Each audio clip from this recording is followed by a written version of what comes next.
इसलिए भाईजान कह रहे थे कि हमें असद भाई के लिए उसको बर्दाश्त करना होगा। तो हादिया का क्या होगा? वो तो बेचारी बिल्कुल टूट चुकी है। उसने तो मुल्क छोड़ने का फैसला कर लिया था। मैंने बहुत मुश्किल से उसे रोका है।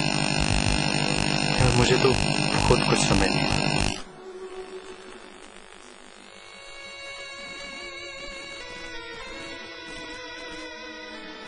ये सब मेरी वजह से हुआ। मैं हूं ही इतनी बदनसीब। जहां जाती हूँ वहां से खुशियां गायब हो जाती। ओह कम ऑन लाइफ, तुम इस किस्म की बातें क्यों कर रही हो? इसमें तुम्हारा क्या कुछ? वैसे भी ये वक्त नहीं है कि इस किस्म की बातें की जाए। इस वक्त तो हमें एक दूसरे के यकीन और मजबूत सहारे की जरूरत है। फारिस, घर के हालात ही ऐसे हो गए कि मुझे ये सब कहना पड़ा। तुम खुद ही सोचो फारिस, जब से मैं इस घर में आई हूँ क्या खुशी दी है मैंने तुम लोगों को? कुछ भी नहीं। शादी की पहली रात से लेकर अब तक सिर्फ परेशानियां ही दी, और इस बात का गिल्ट मुझे हमेशा रहेगा। लिसन, मुझे किसी चीज की जरूरत नहीं है। मेरे साथ तुम हो, मेरे लिए यही काफी है। और ये तो वक्ती परेशानी है यार, इंशाल्लाह वक्त के साथ बिल्कुल दूर हो जाएगी। तुम परेशान मत हो। तुमने जिंदगी के आगाज में इस किस्म की मायूस बातें करना शुरू कर दी, बाकी जिंदगी कैसे गुजरेगी?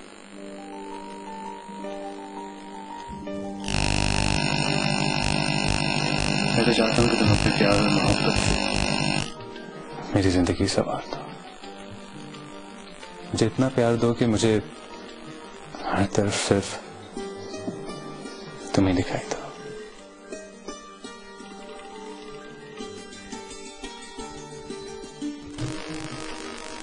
अच्छा, अब ज्यादा रोमांटिक होने की जरूरत नहीं है। मैं भी आती हूँ।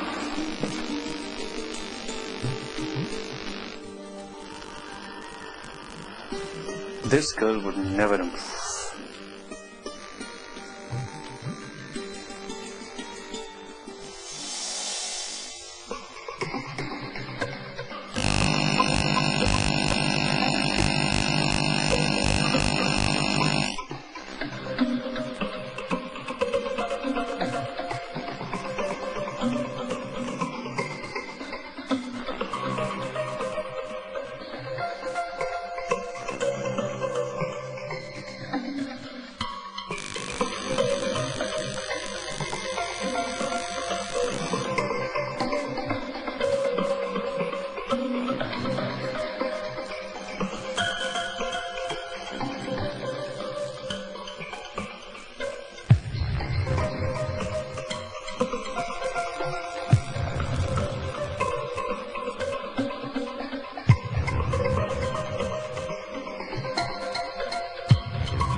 तुम यहाँ क्यों आई? हादिया, मैं तुमसे माफी मांगने के लिए आई हूँ। माफी? तुमने ऐसा किया ही क्या है जो माफी मांगने आई हो? वो दरअसल मैं... बस, मैंने तुम्हारे से कोई बात नहीं करनी। मेरा तुम्हारे से कोई ताल्लुक नहीं है। वो बात तो ठीक है हादिया, आखिर मैं भी असद की बीवी हूँ और तुम भी।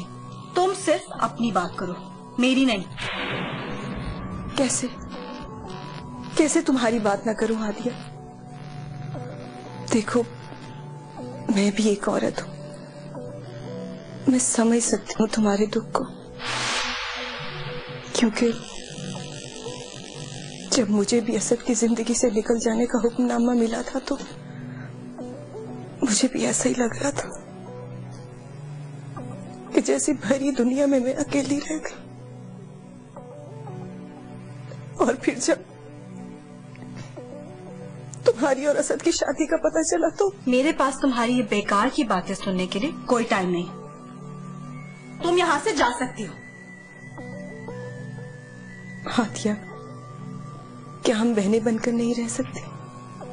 देखो, हमारी लड़ाई से असद पर मनफी असर पड़ेगा। वो मेरे साथ साथ तुम्हारा भी सुहाग है, और फिर तुम्हारे बच्चों का। खबरदार, जो शजरे और आदिल का नाम भी लिया तो। ठीक है, लेकिन असद। भाड़ में जाओ तुम और असद भी। Now get out.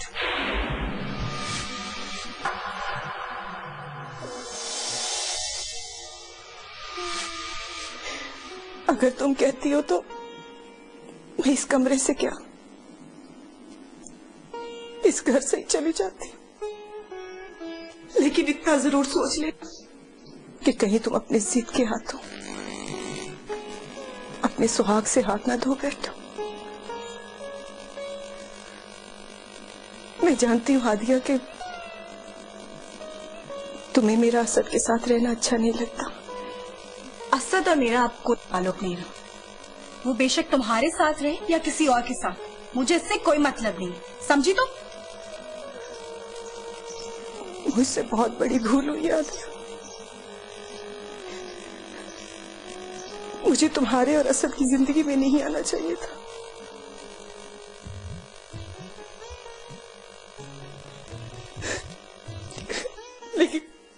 लेकिन प्लीज मुझे माफ कर दो, क्योंकि जब तक तुम मुझे माफ नहीं करोगे मेरे दिल को सुकून नहीं आएगा। प्लीज मुझे माफ कर दो, प्लीज। कसूर तुम्हारा नहीं, असद का है, और उसको मैं कयामत तक माफ नहीं करूंगी। खुदा के वास्ते आदि, खुदा के वास्ते इतनी संग दिल मत बनो। मेरा सर मत खाओ, जाओ यहाँ से।